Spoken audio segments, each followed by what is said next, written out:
What's good, everyone? Welcome to the Back Row Redskins show. Let's get it.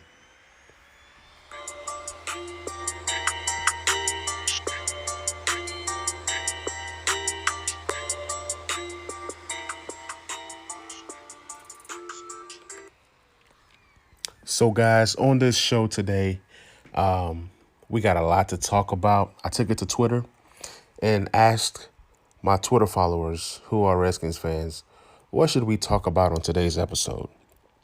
So, I had lots of great feedback. So, I'm going to kick it off with my guy, David Lichtenstein. He was like, he wanted to hear from Landon Collins and Thomas Davis. Couldn't get them on the show, but most definitely, as this podcast grows, we will have special guests like Landon Collins and Thomas Davis, God's willing. But what I did like about this question is that this is the first time that I'm putting Landon Collins and Thomas Davis together in a sentence. And these two right here can definitely come together and help to form and shape this defense. They both come in with leadership qualities. They both are great tacklers. Both can cover. Even though some see Landon Collins as just a box safety, he can do it all. It's just that he was asked last year to play a lot, in the box. He is definitely a great tackler. He stops the run. So just imagine having a good tackler in Landon Collins and having another good tackler in Thomas Davis. Thomas Davis can also cover. He's a great cover linebacker. He's a guy that can do it all. But people sleep on Thomas Davis because of his age. If you look at what he did last year with the Rams, you'll see that he still has a lot left in the tank. And I'm actually excited to see the pairing of Landon Collins and Thomas Davis. I'm pretty sure that there's going to be some lineups that allows Landon Collins to play some linebacker. If there's one thing that we have learned about Ron Rivera is that he loves versatility. So he's definitely going to move people around. If you can play multiple things, you'll be on the field a lot. Okay. So speaking of linebackers, I wanted to dive into the suggestion from Coach Papo. He said he wanted to kind of look at the linebacking group. He says that the linebacking group seems to be overlooked. And yes, it's overlooked because we have lots of talent on this linebacking group, but there's also been lots of injuries as well. If we look at what we have, so last year, returning to this group, you have John Bostic, who we signed when Reuben Foster got hurt. And John Bostic had a great season. Some people like him, some people don't. I think he did very, very well last year, and that is why Ron Rivera elected to bring him back. Okay, now it does not guarantee that he makes a team or anything like that, or it does not guarantee that he's a starting linebacker, but he is going to compete, and I do think he makes a team. He brings a lot of intangibles that's really going to help this team. Cole Holcomb, a guy that we drafted in the 5th round last year. What a find. If you compare his numbers to some of the other linebackers that went in the 1st round, the numbers are very, very similar. Now, you can argue about the impact. Yes, the other two linebackers played on better teams and had better records, but I believe that with Jack Del Rio grooming Cole Holcomb, he can definitely go places. Now, we look at Reuben Foster, okay? We don't know if he's healthy. Number 2, we don't know the percentage of his health. Okay. I'm pretty sure the team would want him to be 100% healthy before getting out on the field. It's not worth, him being out there 75% or 80% getting hurt. So I believe that if Reuben Foster is healthy, watch out. This defense definitely takes another step.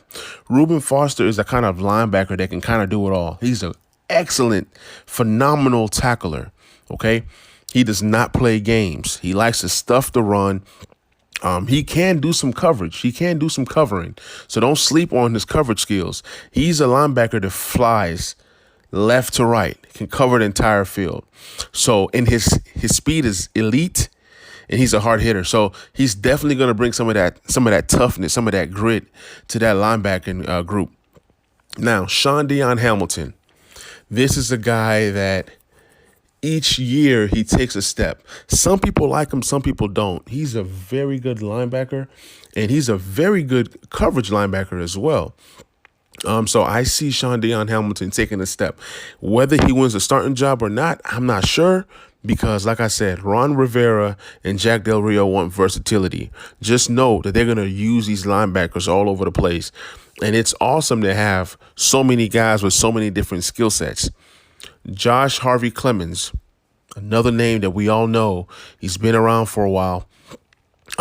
With all the talent that we have, I don't know if he makes a team, but he's a guy that we used a lot in passing situations. But we'll see. I'm not so sure of Josh Harvey Clemens, but he is a good player. We did draft him and groom him and change his position. So we'll see what Jack and Ron has for him. Who knows? He might come in and compete, make the team. I'm not saying he's not going to make the team, but what I am saying is there's a lot of linebackers. And then we bring in Thomas Davis, who I just got done talking about. This guy right here is just an awesome guy as a person and as a player. He's definitely going to be able to teach these guys. He's definitely going to be one of those guys that's a coach on the field. So it's something that I'm looking forward to. He's going to remind me of London Fletcher as a leader. I'm not saying that's play, because these guys are two different kinds of players, but Thomas Davis is a future Hall of Famer. Don't get it twisted. Three-time Pro Bowler, has lots of accolades. Go look him up. Go look at his numbers. Okay. I just think that he's going to bring some of that veteran leadership, some of that grit that we've been missing. And then we drafted a 5th round Khaleke Hudson. Okay, Khaleke Hudson is one of my favorite draft picks for the Redskins this year. His size is not going to wow you. His speed is not going to wow you, but this guy's a hard worker. Okay, this guy can cover. He can tackle. You can use him in the pass rush. You can use him all kinds of ways. Khaleke Hudson is somebody that I think is going to start out heavily on special teams, but he's definitely going to have a role on this defense. Okay. He's probably not going to play a lot his first year, but this guy right here is versatile. And if somebody was to go down, he's a guy that I feel confident can step in and be an instant impact player. Sort of kind of like Cole Holcomb. Okay. Cole Holcomb's speed was just phenomenal last year. And Cole was a good tackler. He kind of struggled in the pass game, in the coverage game, but Khaleke Hudson, his strength is that coverage game. Okay. If you look at him, he looks like he has short arms, but look, hey, he played in Michigan. He played really, really good. So I don't think that the size of his arms are going to affect anything. He's a decent leaper. He's just one of those guys that's just going to be able to do a lot of things, especially in the special teams, going after pump blocks and kick blocks and things of that nature. He's definitely going to be able to put his imprint on our team. Okay. Then also we want to note that Ryan Anderson did play outside linebacker last year in the 3-4 defense. Okay. This season we're switching to the 3-4, and we don't know yet how he's going to be used. Okay, I'm thinking that Ryan Anderson will be used as a strong side linebacker. I don't know. It's just speculation. But then he's a guy that can definitely get some time in the pass rush. In some situations, he'll be backing up Sweat, Chase Young, Kerrigan. So you can definitely see him getting some snaps as a pass rush. I know, an outside linebacker in the 3-4, he's not really an edge, but he can do it if he has to.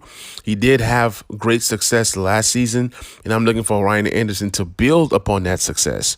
If Ryan Anderson pans out, coming in, let's say he gives us 4 to 5 sacks, that's a huge success. Okay, coming from Ryan Anderson. And then, the team can trade him if they elect to, but I see him playing very well to where he could earn a decent contract with us as a backup edge slash Sam linebacker. So it'll be interesting to really see the new scheme under Jack Del Rio and how he uses Ryan Anderson. That's my sleeper guy in the linebacking core and as well on our defense as well.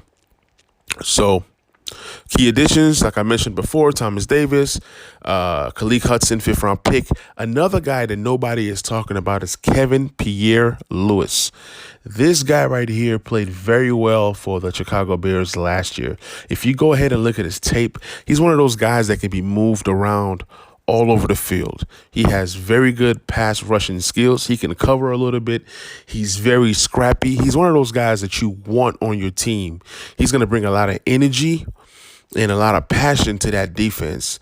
He's going to play some special teams as well. So with this linebacking core, with all these names that I just mentioned right now, I don't know how it's going to pan out, but I'm excited. The linebacking group can definitely be a strength of ours if some of these guys can stay healthy. Sean Deon Hamilton and Reuben Foster, if those guys can stay healthy and play as a team and play their roles, man, this defense can be special. So with that pass rush, I'm looking for our linebackers to be linebackers that fly around, making tackles, making plays. Okay, if you're not getting interceptions or defending the pass, you should be doing something. So with that pass rush, it gives the linebackers versatility to kind of move around and fill the gaps. So it's going to be exciting. You're going to see some of these linebackers lining up at different places and rushing the quarterback, because Ron Rivera talks about stopping the run, and then while stopping the run, you're on your way towards the quarterback. So I look for a lot of sacks, just not from the linebacking group, but from the front four. And this defense is going to be very exotic. You might even see cornerbacks going after the quarterback. It's going to be, the defense is going to be special. I'm excited to see the defense. Now, our next topic comes from my guy, Les Bridgebasi. Sorry if I butchered your name, brother, but you mentioned Sims Jr., okay, and how we are going to mix and match our wide receivers. And then you also talked about how Turner could roll out Haskins. And then you wanted to talk about how we can, attack on defense. So I've talked about the defense. Let's just stick to the wide receivers right now. So with our wide receiving group, it's so young. They're so passionate. I'm watching, Sims Jr. work out. It's giving me chills, working on his feet, working on his hands. Because one of the areas that Sims Jr. needed to improve from last season was his hands, catching the ball and limiting his drops. So I'm excited to see what Sims Jr. does this year, actually. Last year, he came on towards the end of the season and had a lot of success. I was very impressed with, the game in Dallas when he caught that 65-yard pass. The game versus the Giants when he had 2 touchdowns. The game versus the Patriots when he ran for 65 yards and a score. The game against the Lions when he returned that 92-yard, was it punt return or a kickoff return? I couldn't remember, but it was a touchdown. So Sims Jr. is the perfect complement to Terry McLaurin and whoever else that starts on the other side. I see Sims Jr. being a guy, he can play outside, he can play inside, but he's more dangerous in space. Okay, so I see Sims Jr. being used all over the field, him and Antonio Gibson, actually. So there might be plays where you toss Sims a 5-yard screen pass. He can take off for 60, 70 yards. He can run through the middle, catch a pass in stride, and take it the distance, kind of like how he did in Dallas. You can use him in the red zone. You see that he's not a guy who shies away in the red zone. He's so quick that he can make an in cut, out cut, and just get open. Okay. So he's a guy that's very quick as well as very fast. And when you get the ball in his hands, it's magic. So I see a possibility this season where we have 4 receivers to have over 500 yards. Okay. Terry McLaurin is going to go for 1,200, 1,000 to 1,200. Okay. But 3 other wide receivers are going to have at least 500 yards. That's just what I see. Okay. So I'm not going to predict the stats because it can go as high as 800 yards, 70 catches, and then it can be about 400 or 500 yards. But I see Sims Jr. being a very big part of what we do on offense. He's going to be lined all over the place. So let's get that stuff out of our head that he's just a slot guy. Okay. He's going to be in the backfield. He's going to play some running back. He's going to play some slot. He's going to play some X. He's going to play all over the field. And he's a guy, like I said, when he touches the ball, it's instant magic. Now we move on to Kelvin Harmon and Antonio Gandy Golden. I love both of those guys. Kelvin Harmon came on at the end of last year as well. You see that he's a great possession receiver, and he reminds me of a slower Pierre Garçon for the simple fact that when he goes across the middle, he makes the tough catches. We saw Harmon make some crazy one-handed catches last year. We saw him go across the middle, sacrifice his body. So he's definitely going to be a reliable target for Dwayne Haskins. I think that Harmon is going to be the receiver that makes the biggest jump out of Sims and Harmon. Okay, out of our, guys from last year. Like I said, Terry McLaurin is going to do his thing. He's going to tear it up. But Harmon is in for a big season. A lot of the things that Harmon is going to do is not going to wow you. It's not going to make you go ooh and ah. If you remember when the Bengals had Mohamed Sanu, Marvin Jones, and A.J. Green, Sanu was the kind of guy that did the dirty work. Went across the middle, caught the tough catches, and he wasn't really as flashy as Marvin Jones, who was, putting up numbers in Cincinnati, or, of course, A.J. Green. So look for Harmon to do some of the things that a Mohamed Sanu does. He's going to be more of a possession receiver. Okay. Now we move on to Antonio Gandy Golden. This guy right here, 6'4", has good speed. People look at his he ran a 4.6 40, and people say, oh, he's slow. Go look at the tape and go look at his game speed. See, there's something with straight line speed and game speed. Okay. Sims Jr. ran a 4.5 in the combine, okay? And, he wasn't really considered a blazer, or a speed guy. But that guy is fast on the field. So you can't really go off of what people, run. You can't go, oh, they ran a 4.6 or they ran a 4.2. I mean, you see speed guys like John Ross coming to the NFL, and, what has that speed done for him? What have that speed done for guys like Darius Hayward-Bay? So I say this to say that the game speed is definitely different from a 40 speed, straight line speed. But I'm expecting big things out of Antonio Gandy Golden. The guy is big. He can run routes. I mean, you can throw it up there and he can make some crazy catches. I know he's a rookie. I know we have not yet seen him in the league, but I believe in this guy. I think he has great potential. He has great potential to maybe someday be a Pro Bowl player, and I hope he's a Pro Bowl player. What Redskins fan would not want, AGG to be great? We all want all of our players to, be great. There's rumors out there. I talked about this on my last podcast. Antonio Brown, Martavius Bryant, and Josh Gordon. We'll see what happens. Anything is possible. It most likely seems that the team might bring in another veteran wide receiver. Now, I go back to what Les said. Les said, how do we mix and match our wide receivers?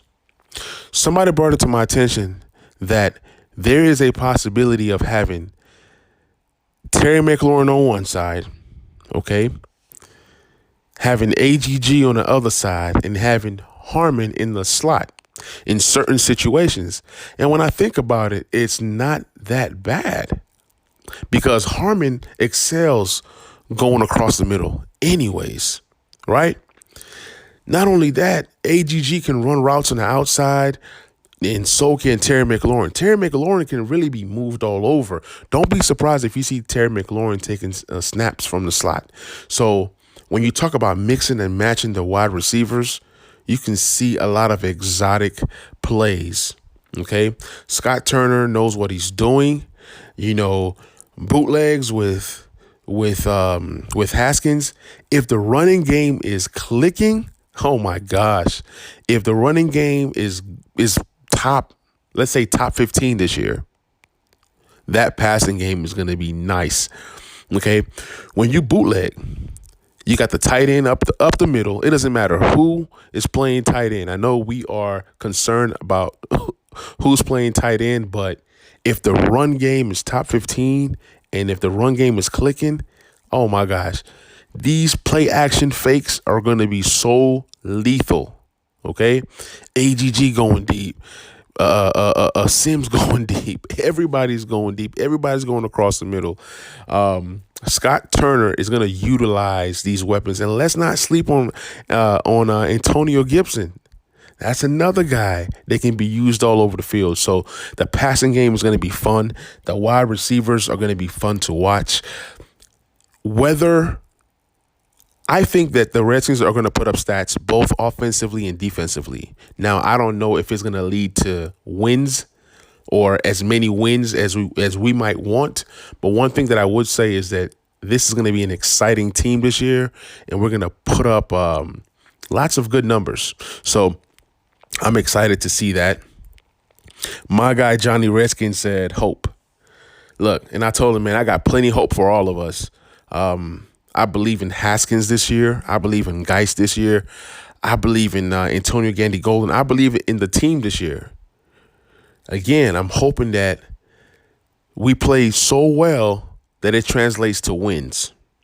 But most importantly, what I do want to see this year is a year of growth, a year where these young guys are developed, a year where these young guys are on the field making an impact and bettering themselves, because these are the guys that are going to lead us in the future.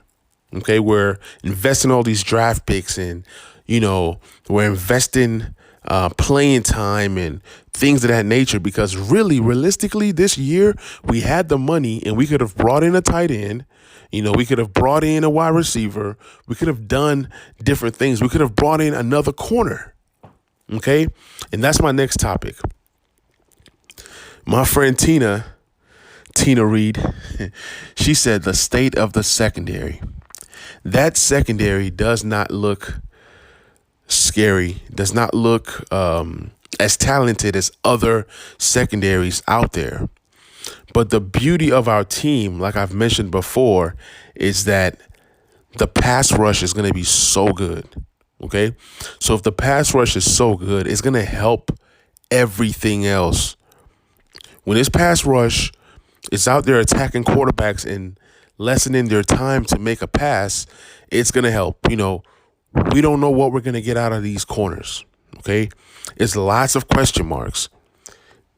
I've talked to people. They're saying Kendall Fuller in the slot. They're saying, Darby and Monroe on the outside. They're saying a super sub for Jimmy Moreland. Really don't know what's going to happen out of the corner position, and we can still sign somebody before the season starts. So it's going to be interesting. It's kind of tough when you look at the wide receivers we have to go against in the NFC East alone. Not even talking about the amazing tough schedule that we have this season. But I think the secondary is going to be fine. I think that Monroe steps up this year. I'm hoping that Darby can just stay healthy. That's the biggest thing. When he was in Buffalo, he was a very, very, very good player. And last year, he didn't look good at all with the Philadelphia Eagles. So I'm hoping that he comes in, he's on a 1-year deal, plays tough. And who knows? We can let him walk. We can trade him. It's so many things that we can do. Let's say that he plays well. And let's say we want to go younger. And we can trade him at the trade deadline. That's a possibility. But I think that the cornerback position is a question mark. I don't really know how that's going to shape out. But if the pass rush is what I think it's going to be, then I'm not going to worry about what that secondary is going to look like. And last but not least, John Ellis Porter said an announcement that Snyder will allow a name change. I told him no name change is coming. LOL. He was sad. That's what he wanted. Been a Redskins fan since 1999, and if they do change the name, I don't even know what that's going to be like. To me, Redskins, you know what I'm saying? Burgundy and gold. Even if they change the name, it will always be Redskins to me. So I love my Redskins. I love the team. I want to thank everybody who commented to help me with topics for this episode. There's going to be more content coming. We're going to be doing season projections and stat projections, fantasy projections. So I know this is a rough time. It's not a lot of topics right now to talk about because of the state of where we're in. Training camp is coming. So we're going to see some camp battles and things of that nature. It's going to be a great season. I'm excited to see what we do as a team. Thank you guys for tuning in. Be sure to subscribe, like, share this podcast. We're going to grow this thing. Let's get it.